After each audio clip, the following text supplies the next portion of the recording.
Hello and welcome to SPMIS Academy. Today we'll analyze important newspaper articles of 23rd June 2026. Please note you can download the PDF version of today's newspaper analysis by clicking the link given in the comment section. This is the list of the topics that we'll be covering from today's newspaper. The first topic is about fixed dose combinations, important from our syllabus GS paper 2 governance point of view. क्या होता है fixed dose combination, पहले वो समझते हैं, then will come to the current news. कि fixed dose combinations are made by combining two or more drugs या medicines. जैसे दो दवाइयां हैं अलग अलग पर्पस के लिए. For example there is an anti allergic medicine, उसको हमने कॉम्बाइन कर दिया विथ नेजल डीकंजेस्टेंट. तो एक दवाई थी एंटी एलर्जी के लिए, मतलब एंटी एलर्जिक पर्पसेस से, दूसरा नेजल डीकंजेस्टेंट. दो अलग अलग दवाइयां थी, उनको कंबाइन करके एक यूनिट या एक ड्रग्स बनाया, तो ऐसे कॉम्बिनेशन को कहा जाता है फिक्स्ड डोज कॉम्बिनेशन. माइग्रेन की दवाई को कंबाइन कर दिया with supplements like aloe vera, again that could be an example of fixed dose combination. ये तीन अलग अलग दवाइयां हैं, मान लीजिए अलग अलग पर्पस से, उनको सब्ज्यूम करके एक यूनिट में कन्वर्ट कर दिया, and now this medicine, resultant medicine can deliver all the three purposes. Then this resultant medicine, in this case Atripla, will be considered as fixed dose combination. तो fixed dose combination के अपने फायदे हैं. It can reduce the number of pills that has to be taken by a patient. एक दिन में कभी कभार एक इंसान को 8-8, 10-10 अलग अलग दवाइयां लेनी होती हैं. अब वो बीच में भूल जाएगा, एक दो दवाई लेना भूल जाएगा. लेकिन अगर सब्ज्यूम करके फिक्स्ड डोज कॉम्बिनेशन डेवलप कर दिए गए, 8 की जगह पे सिर्फ 2 दवाइयां लेनी है, सिर्फ एक दवाई लेनी है, तो फिर the compliance will improve. In some cases it can also enhance treatment outcomes. तो fixed dose combinations could yield better result because of better patient compliance, क्योंकि पेशेंट फिर वो आराम से प्रॉपर मेडिसिन रेजिम को फॉलो करेगा. तो there are some benefits of fixed dose combinations, but there are certain issues also associated with fixed dose combination. बहुत बार देखने को मिलता है कि जो फार्मास्यूटिकल कंपनियां हैं, they bring up fixed dose combination in order to escape drug price control order. Drug price control order मैंने कुछ दिनों पहले ही न्यूज़पेपर एनालिसिस में बताया था, पिछले वीक ही मैंने बताया था कि कैसे ministry of health and family welfare release करती है national list of essential medicines, जो महत्वपूर्ण दवाइयां हैं in order to ensure public health, जो क्रिटिकल हैं, जिनकी एब्सेंस से कई सारे लोगों की जान तक जा सकती है, कैंसर की दवाइयां फॉर एग्जांपल. तो ministry of health and family welfare national list of essential medicine release करता है, और फिर इन दवाइयों की अवेलेबिलिटी एक रीजनेबल प्राइस पे रहे इन द इंडियन मार्केट, उसके लिए drug price control order release करता है ministry of chemical and fertiliser, जिसमें हर एक दवाई का मैक्सिमम प्राइस क्या हो सकता है, सीलिंग लिमिट तय किया जाता है. और फिर उस ड्रग प्राइस कंट्रोल ऑर्डर को इम्प्लीमेंट करने की जिम्मेदारी, ओवरसी करने की जिम्मेदारी होती है नेशनल फार्मास्यूटिकल प्राइसिंग अथॉरिटी की. इस तरीके से जो एसेंशियल दवाइयां हैं उसको रीजनेबल प्राइस पे अवेलेबल कराने की कोशिश की जाती है. अब क्या है कि फार्मास्यूटिकल कंपनियां इस ड्रग प्राइस कंट्रोल ऑर्डर को फॉलो नहीं करना चाहती हूँ, वो चाहती हूँ कि अपने मन चाहे दामों पे अपने प्रोडक्ट को बेचें. तो वो क्या करेंगी कि अपने प्रोडक्ट, मान लीजिए कि कैंसर की दवाई है, उसको वो सब्ज्यूम कर देंगी, मर्ज कर देंगी विथ सम अदर मेडिसिन्स, और उसके बाद में वो बना देंगी fixed dose combination, and they will try to push their new product as fixed dose combination, and in that way this new product in the form of fixed dose combination will not be covered under DPCO drug price control order, and that is how these pharmaceutical companies would be able to sell their product at a higher price. तो सरल भाषा में कहें तो कभी कभार fixed dose combination का जो कॉन्सेप्ट है उसका मिसयूज करती हैं फार्मास्यूटिकल कंपनियां in order to escape the restrictions imposed under drug price control order. उसके अलावा in certain cases it has been witnessed कि efficacy of the drugs also gets reduced. 4 दवाइयों की जगह पे एक दवाई जब ली जाती है सब्ज्यूम करके फिक्स्ड डोज कॉम्बिनेशन के फॉर्म में, तो उसकी एफिकेसी कभी कभार कम हो जाती है, टॉक्सिसिटी बढ़ जाती है, cost of drugs, resultant cost of drugs goes high. 2 दवाइयां मिला करके 100 रुपए की थी, एक अकेली दवाई 200 रुपए की हो सकती है. Many times it is seen that the pharmaceutical companies come up with nonsensical combination, जिसका कोई खास सेंस भी नहीं है, जैसे एंटी इन्फ्लेमेटरी ड्रग्स को कंबाइन कर दिया with vitamins, vitamins combined with analgesics, and in some cases fixed dose combination can also lead to antimicrobial resistance, because fix dose combination के जरिए बॉडी में कुछ ऐसी दवाइयां भी चली जाती हैं, एंटीबायोटिक्स वगैरह चली जाती हैं जिसकी जरूरत नहीं थी पेशेंट को, और उस केस में it may lead to anti microbial resistance also. That is why time to time health ministry कुछ लिस्ट तैयार करती है कि ये सारे फिक्स डोज कॉम्बिनेशंस अलाउड नहीं होंगे इंडियन मार्केट में। 330 से भी ज़्यादा फिक्स डोज कॉम्बिनेशंस को बैन किया हुआ है हेल्थ मिनिस्ट्री ने, एंड करंट न्यूज़ ये है कि 16 और new 16 fix dose combination drugs have been banned by health ministry. इस बैन के पीछे जस्टिफिकेशन ये दिया है हेल्थ मिनिस्ट्री ने कि these 16 fix dose combinations posed health risk to the patients. So I just wanted to tell you the concept of fixed dose combination, and that is why I covered this topic. इस topic के basis पे please practice question है, please attend this question and submit the answer in the comment section. Next topic is about Western Ghats conservation, important from our syllabus GS paper 3 environment point of view. Western Ghats की पहले बात करते हैं। ये लगभग 1500 kilometre long mountain ranges हैं along the western coast of India। हम देख सकते हैं वेस्टर्न घाट्स हैं ये। They are even older than Himalayas, और साथ ही साथ it is very much rich as far as biodiversity, floras and faunas are concern, and that is why it is part of global biodiversity hotspot. States wise अगर बात करें तो it spans right from Gujarat to Maharashtra, Goa, Karnataka, Kerala and even in Tamil Nadu. Western Ghat has also been recognized as UNESCO's World Heritage Site।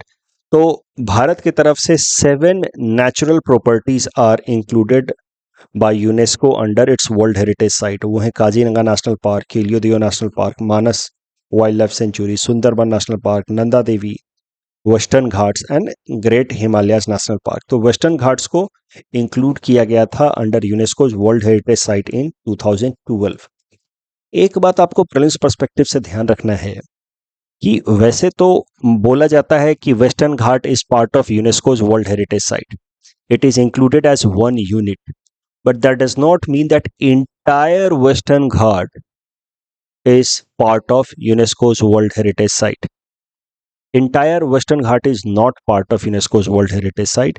In fact, within the Western Ghats, 39 sites have been identified that are inscribed in UNESCO's World Heritage Site in 2012. So, though we count Western Ghat as one unit as part of Natural World Heritage Site, but entire Western Ghat is not part of UNESCO's World Heritage Site. उसके अंदर 39 separate component sites are there which are considered as World Heritage Site। तो इससे prelims में प्रश्न बन सकता है, entire Western Ghat is part of UNESCO's World Heritage Site, that statement will be wrong। और वेस्टर्न घाट जैसा कि मैंने आपको बताया, इकोलॉजी इसकी काफ़ी रिच है, तो वहाँ पे कंजर्वेशन की जरूरत पड़ेगी, इन्वायरमेंटल कंजर्वेशन की जरूरत पड़ेगी, अदरवाइज इट सीवियर डिग्रेडेशन हो सकता है। तो वेस्टर्न घाट के कंजर्वेशन के लिए पहले एक एक्सपर्ट बॉडी बनाई गई under chairmanship of renowned environmentalist Madhav Gadgil ji, और उस कमीशन का नाम दिया गया Western Ghat ecology expert panel. Since it was chaired by Madhav Gadgil ji, that is why it is also known as Gadgil commission. इसको बनाया गया साल 2011 में। माधव गाडगिल कमीशन ने अपने हिसाब से स्टडी किया वेस्टर्न घाट्स को, और उससे रिलेटेड फिर सजेशंस दिए कि कैसे वेस्टर्न घाट्स को कंजर्व किया जाए। As per recommendations of Gadgil commission, entire Western Ghat should be declared as an ecological sensitive area। उसमें भी 3 ग्रेडेशंस होने चाहिए, ecological sensitive area 1, ecological sensitive area 2 and 3। तो इकोलॉजिकल सेंसिटिव एरिया या इकोलॉजिकल सेंसिटिव जोन 1 में सबसे ज़्यादा प्रोटेक्शन होना चाहिए, 2 में उससे कम, 3 में और भी कम, लेकिन पूरा का पूरा वेस्टर्न घाट जो है वो इकोलॉजिकल सेंसिटिव एरिया डिक्लेयर किया जाना चाहिए। That is the highlights of Gadgil commission. पूरा का पूरा वेस्टर्न घाट को इकोलॉजिकल सेंसिटिव एरिया डिक्लेयर कराना चाहते थे। हर जगह इकोनॉमिक एक्टिविटीज पे कुछ रिस्ट्रिक्शन, लेकिन वो रिस्ट्रिक्शंस ग्रेडेड तरीके से। इकोलॉजिकल सेंसिटिव जोन में सबसे ज्यादा रिस्ट्रिक्शन, इकोलॉजिकल सेंसिटिव जोन 1 में सबसे ज्यादा रिस्ट्रिक्शन, और इकोलॉजिकल सेंसिटिव जोन 3 में लीस्ट रिस्ट्रिक्शन।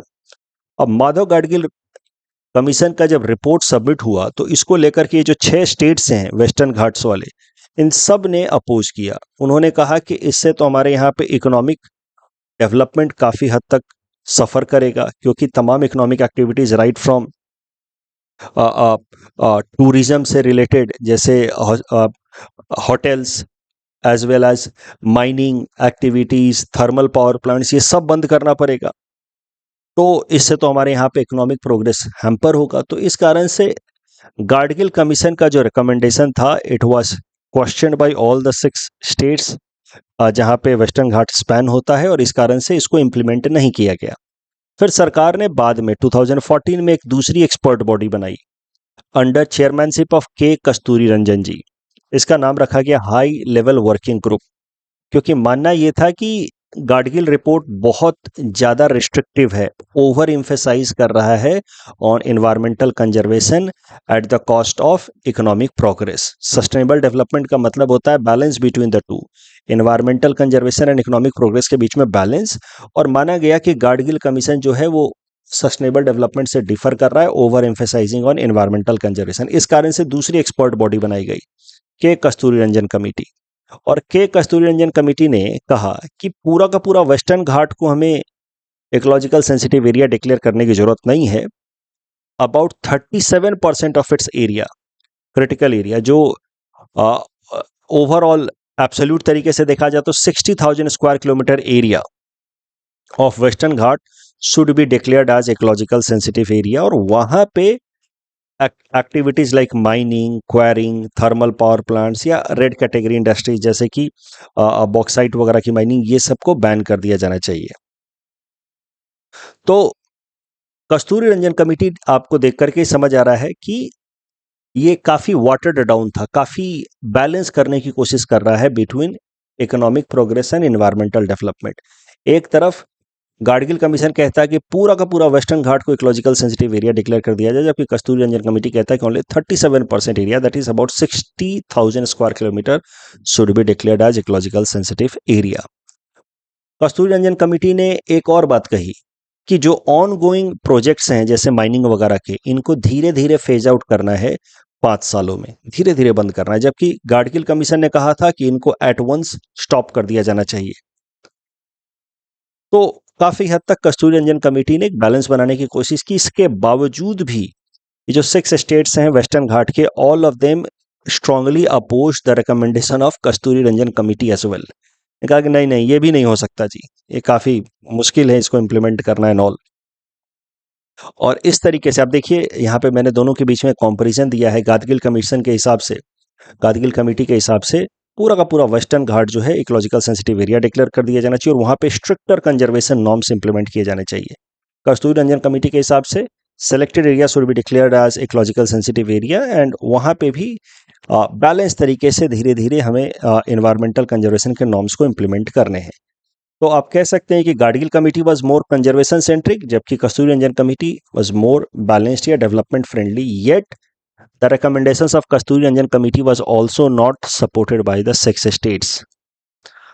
और इस कारण से अभी तक वेस्टर्न घाट के कंजर्वेशन को लेकर के कोई फाइनल रूल्स तैयार नहीं हो पाए हैं। टाइम टू टाइम भारत सरकार नोटिफिकेशन रिलीज करती है कि अब ये होंगे final conservation rules with respect to economic activities in Western Ghat, फिर ये 6 स्टेट्स उसको अपोज कर देते हैं। तो के कस्तूरी रंजन कमेटी के रिकमेंडेशन के बाद भी कई दफा थोड़े से वाटर्ड डाउन रिकमेंडेशन सरकार लेकर के आई कि ठीक है, ये नहीं तो ये कर लेते हैं, लेकिन उसको भी अपोज किया है इन 6 स्टेट्स ने। अब उसी से रिलेटेड ये करंट न्यूज है। A draft has been released, draft notification has been released by the central government according to which about 56,000 square kilometer area of western Ghats should be declared as ecological sensitive area। Kasturi Rangan committee ने कितना कहा था? 60,000। ये नया draft कह रहा है 56,000, और उसमें भी इकोलॉजिकल सेंसिटिव एरिया डिक्लेयर करने के बाद किस तरीके से रिस्ट्रिक्शन लगाना है वहां पे इकोनॉमिक एक्टिविटीज पे, वो भी देखना होगा।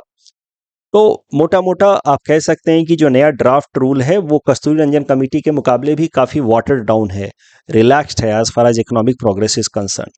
It is overall 6th draft since 2014। जब से कस्तूरी रंजन कमेटी आया तब से 6ठे बार ये ड्राफ्ट रिलीज किया सरकार ने, और इस पे पब्लिक कमेंट्स इनवाइट किया है सरकार ने टिल 31 जुलाई 2026। ऐसे ही ड्राफ्ट रूल्स निकाले जाते हैं और मोस्ट प्रोबेबली यही होगा इस बार भी कि 6 स्टेट्स खूब ऑब्जेक्ट करेंगे कि नहीं नहीं ये रूल भी हमें फॉलो मानना नहीं है, क्योंकि इस रूल में भी काफ़ी ज़्यादा रिस्ट्रिक्शंस हैं as far as economic progress is concern.